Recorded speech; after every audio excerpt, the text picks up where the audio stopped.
আসসালামু আলাইকুম প্রিয় শিক্ষার্থী, তোমাদের সবাইকে স্বাগতম। আজকে আমি অষ্টম শ্রেণীর গণিতের ষষ্ঠ অধ্যায়ের 6.2 অনুশীলনীর 6 নাম্বার যে সৃজনশীলটা রয়েছে সেই 6 নাম্বার সৃজনশীলটা আমি সমাধান করব। এর আগে আমি আরো 4টি পাঠ করেছি এই অনুশীলনীটা নিয়ে। তোমরা যারা দেখো নাই তারা চাইলে দেখে নিতে পারো।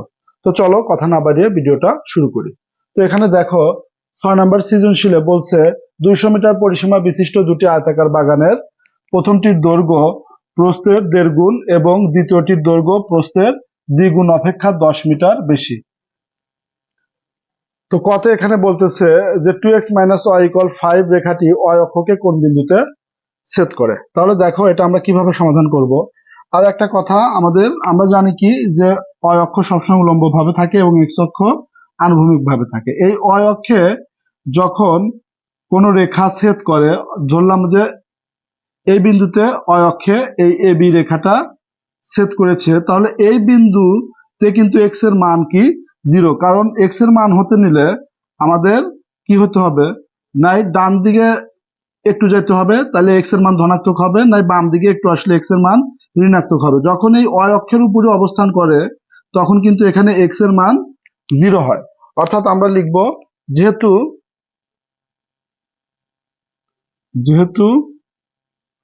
2x - y = 5 রেখাটি y অক্ষকে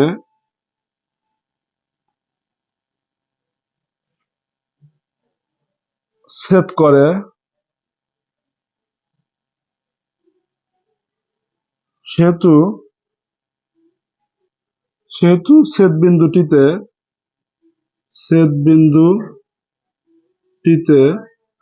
x = 0 হবে। তাহলে x এর মান x = 0। আচ্ছা, এটাকে যদি আমরা 1 নাম্বার সমীকরণ দিয়ে রাখি, x = 0 1 নং সমীকরণে বসিয়ে পাই। 1 নং সমীকরণে বসিয়ে পাই।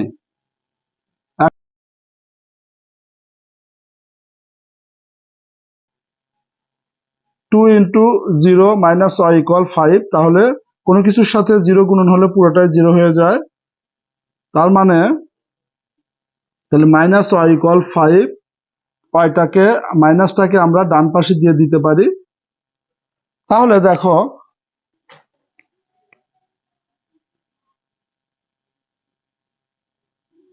সুতরাং এত রেখাটি y অক্ষকে x এর মান 0 আর y এর মান পেলাম কি -5, এত বিন্দুতে ছেদ করে।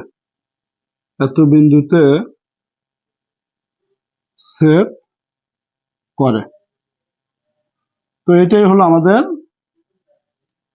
ক নাম্বারের অ্যান্সার। করো তাহলে আমাদের খ নাম্বারটা আমরা সমাধান করব। দেখো তাহলে এখানে কি কি বলছে। প্রথম বাগানের কি দেয়া আছে, প্রথম বাগানটির এখানে বলছে দুটি আয়তাকার বাগানের প্রথমটির দৈর্ঘ্য প্রস্থের দ্বিগুণ। তাহলে প্রথম বাগানের প্রস্থ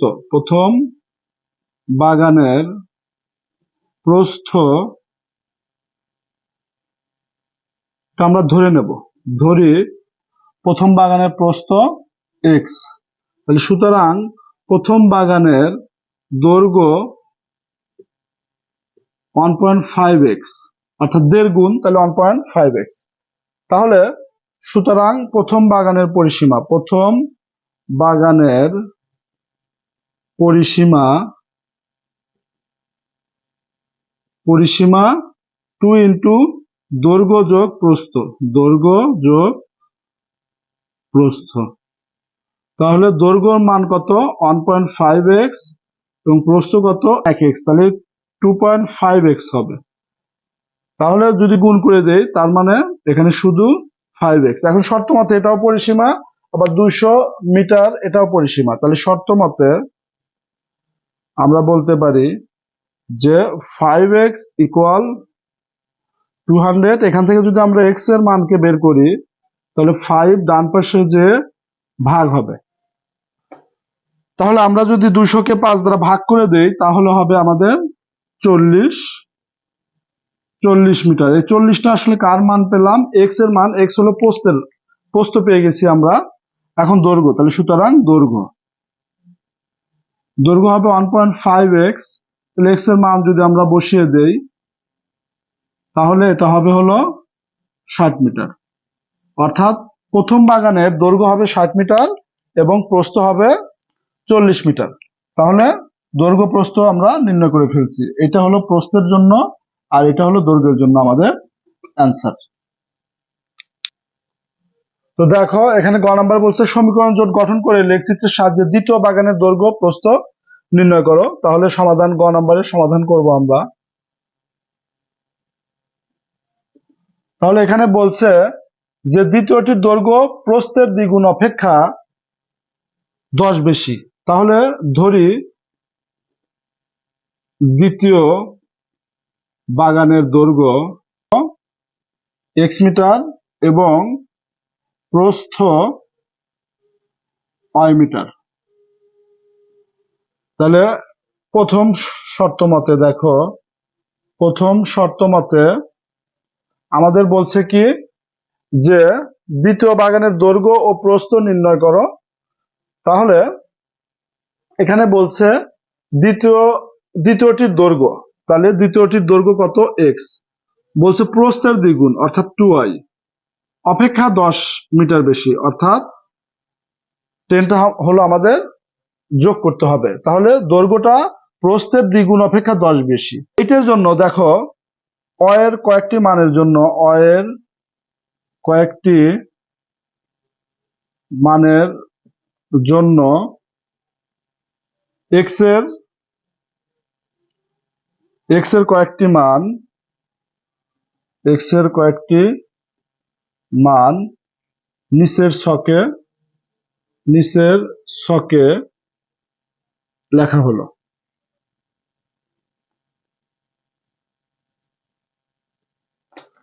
তাহলে এখানে আমরা এক্স, এখানে ওয়াই, আমরা এর মান ইচ্ছা মতো নেব। ধরো এর মান আমরা নিলাম 5 নিলাম, তাহলে এখানে 10 10 10 যোগ করলে 20। এখানে এর মান যদি আমরা 10 নেই তাহলে হবে 30। এখানে এর মান যদি আমরা 15 নেই তাহলে হবে 40। দ্বিতীয় শর্ত মতে দেখো, আবার আমরা জানি পরিসীমা,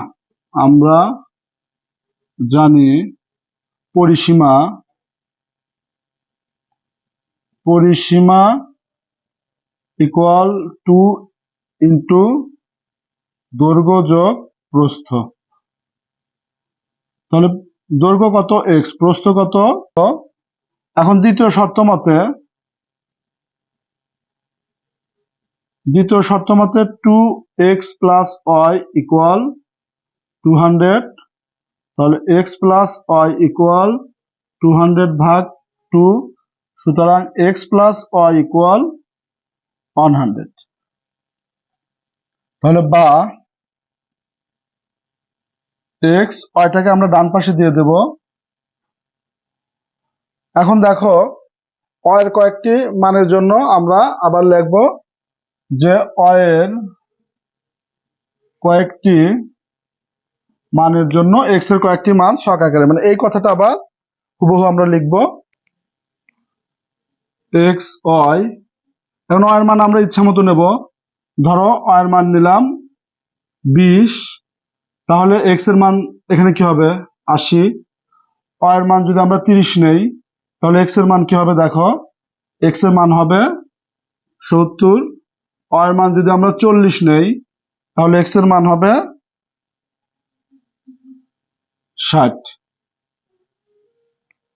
তাহলে এখন উভয় ছকের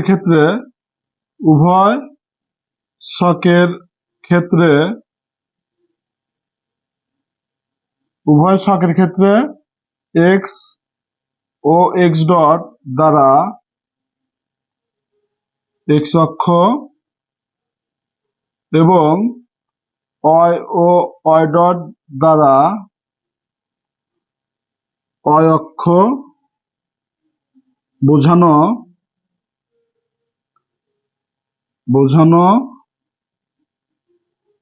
হয়েছে। আচ্ছা, এখানে আমরা দেখো মানগুলো আমরা 10 করে নিই, তাহলে আমরা গ্রাফে বসাতে আমাদের সুবিধা হবে। যদি এখানে অয়ের মান আমরা 10 নেই, তাহলে 10 দুগুণ 20, এখানে হবে 30। এখানে যদি অয়ের মান আমরা 20 নেই, তাহলে এখানে হবে 40, 50 হবে।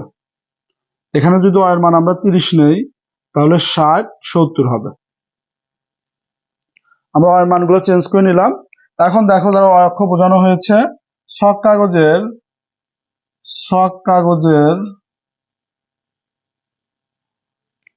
ক্ষুদ্রতম এক বর্গ ঘর সমান, ক্ষুদ্রতম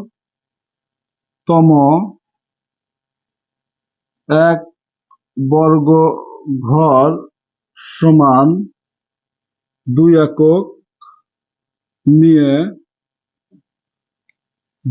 নিয়ে 1 নং ছকের ক্ষেত্রে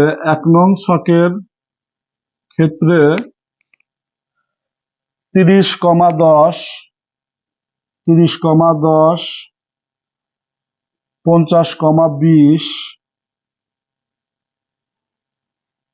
70,30 এবং 2 নং ছকের জন্য 2 নং ছকের ক্ষেত্রে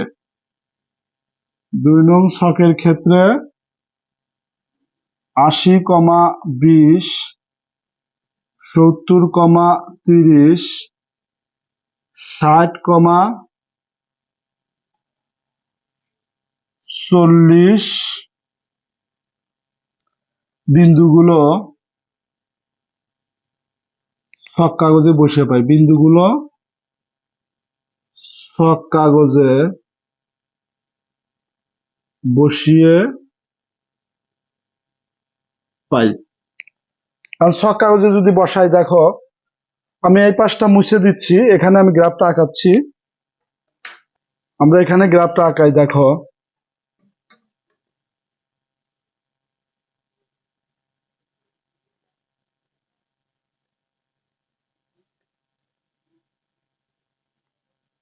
x অক্ষ, এখানে যেহেতু মাইনাস কোনো মান নাই, সবই প্লাস, তাহলে আমরা মাইনাসের দিকটা আমাদের এখানে কিন্তু রাখার দরকার নাই। তাহলে আমরা এটা আরেকটু নিচে আঁকাই, তাহলে আমাদের জন্য সুবিধা হবে।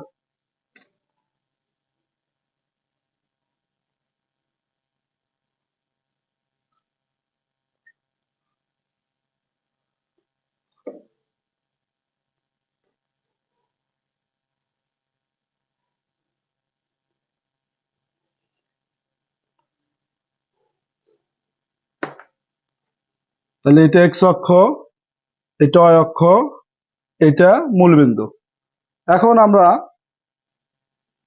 বলছি কি যে এক বর্গঘর সমান 2 একক। তার মানে কি, এখানে এক মোটা দাগ থেকে আর এক মোটা দাগে 5টা বর্গঘর থাকে, তাহলে 5টা বর্গঘরে থাকবে আমাদের 10 একক।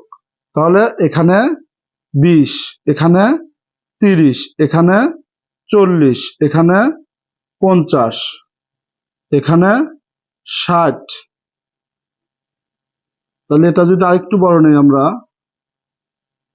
তাহলে এটা 70। দেখো এখানে 70 কিন্তু না, 80ও আছে, তাহলে আরেকটা নিতে হবে আমাদের, আরেকটু বড় নেব। তাহলে এখানে আমাদের 80, এটা x অক্ষ। 80 কিন্তু আমাদের সর্বোচ্চ x এর মান। দেখো দুইটা ছকের ক্ষেত্রে আমরা যদি দেখি, সামনেরটা 80-র চাইতে বড় কিন্তু নাই।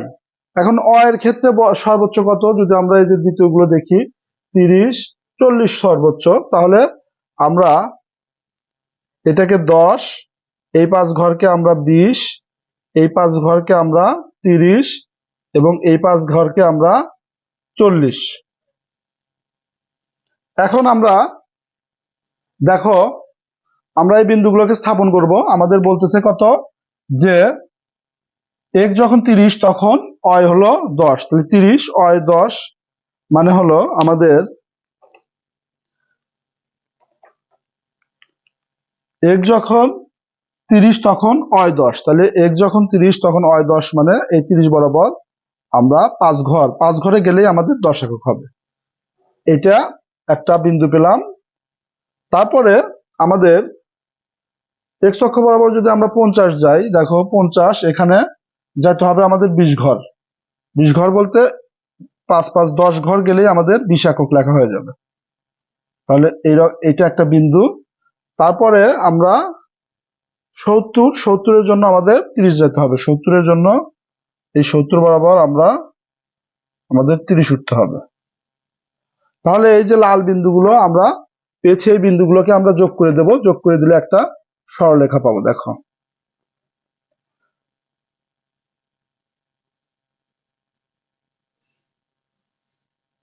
তাহলে এই যে আমরা এই বিন্দুগামী সরলরেখা পেলাম।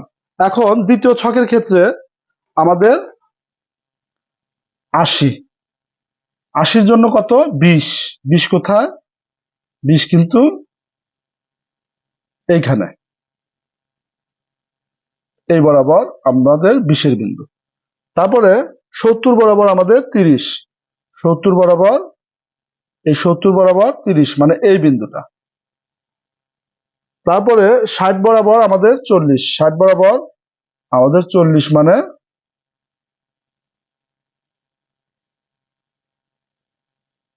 ধরো এই বিন্দুটা। তাহলে আমরা এই বিন্দু এবং এই তিনটা বিন্দু যদি আমরা যোগ করে দেই, তাহলে আমরা যে রেখাটা পেলাম সে রেখাটা কিন্তু এই বিন্দুতে ছেদ করেছে। এটা হলো আমাদের পি বিন্দু। তাহলে আমরা লিখবো কি, ছক কাগজে সরলরেখা দুটি, ছক কাগজে সরল রেখা দুটি পি বিন্দুতে ছেদ করেছে, যার স্থানাঙ্ক